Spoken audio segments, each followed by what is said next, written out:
Bon alors, qu'est-ce qu'il y a à se mettre au menu de Disney+? Ça vous tente 30 minutes de Jeff Goldblum qui mange des glaces? Moi oui, c'est parti.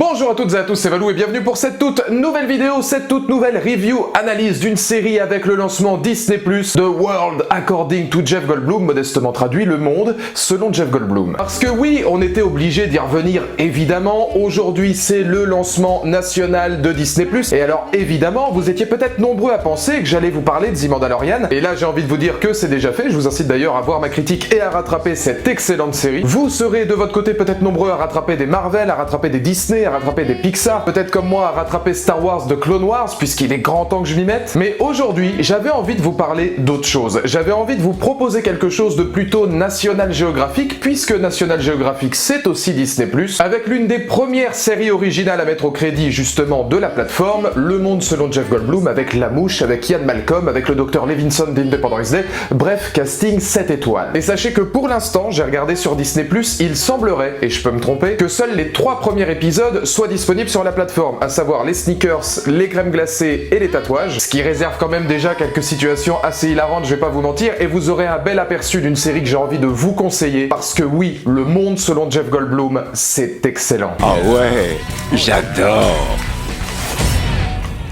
Bon, je suis d'accord, quand vous me placez un road trip au cœur des États-Unis sponsorisé Ian Malcolm en personne, pas facile de rester objectif. On est juste dans mon pays phare avec mon acteur culte. Et je peux le dire, c'était sûrement le projet le plus what the fuck, mais aussi le plus intéressant que Disney pouvait m'offrir à son lancement. Pour vous dire, j'ai toujours été fasciné par les émissions comme Pawn Stars, l'équivalent Micromania de Las Vegas, Storage Wars, ces fameux rois des affaires texanes, ou encore Enchères à l'aveugle, jouant carrément l'achat de ton loyer sur un coup de tête. Plaisir coupable ou non, je suis un grand fan de ces shows, offrant ce pur esprit américain décalé, drôle, mais toujours avec un fond capable d'instruire, apprenant multitude d'anecdotes sur d'autres cultures. Et c'est dans un style différent et plus sérieux, hashtag National Geographic, que Disney+ se tente une expérience tout de même assez similaire avec The World According to Jeff Goldblum. Mais bref, quitte à parler de subjectivité, comprenez bien que dès le premier épisode sur les sneakers, on me prend clairement par les sentiments.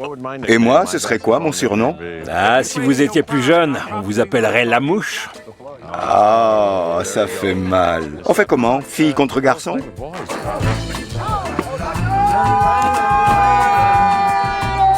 C'est là que le job devient cool mais complexe. Comment parler d'une série documentaire aussi loufoque que Jeff Goldblum au milieu de chaussures, de crème glacée, de jeans et de camping-car? Le tout en faisant comprendre que tous les 2 épisodes, c'est visiblement la plus grande expérience qu'il ait vécue dans sa vie. Oui, et c'est peut-être le plus intéressant, ce qui frappe au fil des épisodes, ce sont les thèmes traités par l'acteur. Il n'est pas uniquement question de voir Goldblum faire le show pendant 30 minutes face à une caméra, mais bien d'explorer le monde américain, son monde américain, par le biais de thèmes que nous n'aurions jamais imaginé travailler auparavant. Difficile, par exemple, de pouvoir penser au Dr Levinson en plein orgasme gustatif devant un barbecue. Et c'est justement là que la réussite est aussi audacieuse que totale. Non seulement on en apprend sur l'acteur, rôle rêvé pour ce genre de sujet tant il semble fasciné par la moindre chose autour de lui, mais aussi sur la complexité de sujets au demeurant basiques. C'est ce qui se passe quand on combine la qualité de National Geographic à l'humanité touchante de Goldblum. Comprendre le pourquoi des choses les plus simples, leur fonctionnement, leur lien avec l'être humain devenant parfois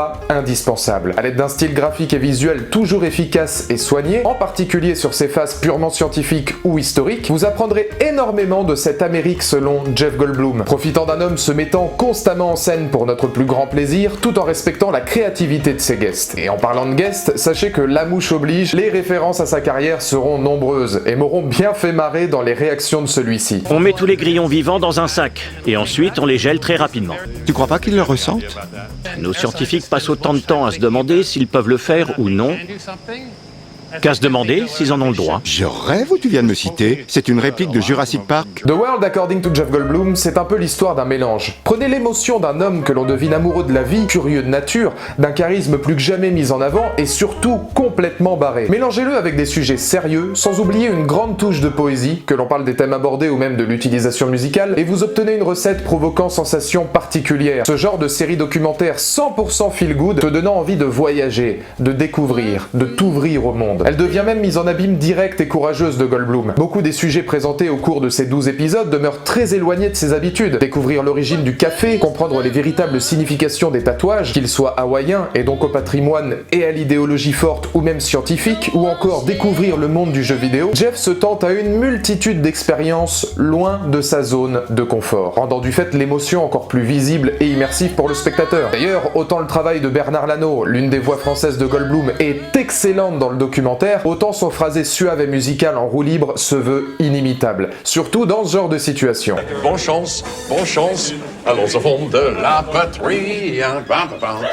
Arrivé, let's get out of their hair. Cela étant, on reste dans un format au sujet parfois improbable, et selon vos goûts, les épisodes n'auront peut-être pas tous le même intérêt. Mais que l'on parle de l'effort graphique apporté aux séquences culturelles ou même du travail de Goldblum dans la voix off, on apprend énormément, et avec une humilité à l'image de son narrateur, dans le respect et la nouveauté. Quand il nous parle barbecue, l'idée est par exemple de comprendre comment il put avoir un impact sur la société, tout en se posant des questions sur son point de vue néfaste sur l'environnement. Vous vous doutez bien que chez Nat Geo, on passe pas 30 minutes à mettre des steaks sur un grill. D'ailleurs, pour la petite anecdote, pour tous ceux qui aiment comme moi le cyclisme, on doit être peut-être allé, je sais pas, 12 sur cette chaîne, sachez qu'on a un épisode centré sur les vélos, justement l'origine du vélo, l'histoire du vélo, les différents types de vélos, et évidemment les vélos de compétition, où on a justement l'organisation qui s'occupe des vélos de monsieur Julien Alaphilippe. Et alors je peux vous garantir que Jeff Goldblum, qui prononce le nom Julien Alaphilippe, qui est déjà pas facile à prononcer en français quand t'es français, c'est du caviar. Non, il faut le voir, c'est fabuleux. Vive la VO, vive la VF, vive Jeff Goldblum. Son épisode centré sur les glaces permettra également de comprendre pourquoi, entre autres, elle fut capable d'avoir des bienfaits non seulement sur le corps de l'homme, mais aussi sur son moral et son héritage au fil de l'histoire. Il verra même dans la simple notion du café une forme d'art, le fameux latte art, et une opportunité de réunir hommes, femmes, amis, parents, autour d'une boisson n'en étant pas qu'une, mais bien une forme de rassemblement générationnel. Sur un plan de mise en scène, notons que les caméras accompagnant l'acteur s'éclatent, retrouvant cette image sublime, ces ralentis que l'on connaît version National Geographic, ces plans aériens transportant le spectateur, et, pour garder l'esprit de son hôte, une bande-son de jazz dans la plus grande tradition des piano-bars dont Goldblum en est lui-même artiste au Rockwell, du côté de Los Angeles. Can I call you Jeffy? Oh, you can call me Jeffrey or Jeff or Chef Goldblum.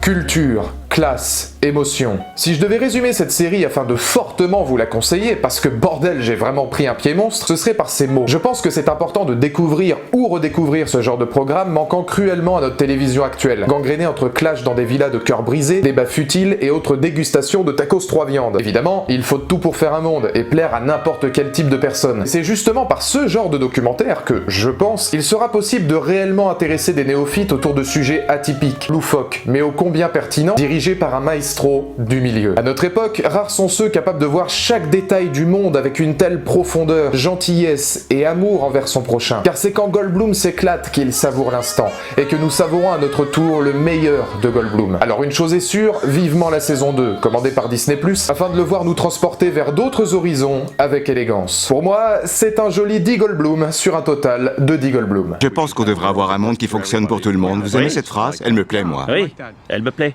Je Oui. pense que l'heure de cette idée est venue.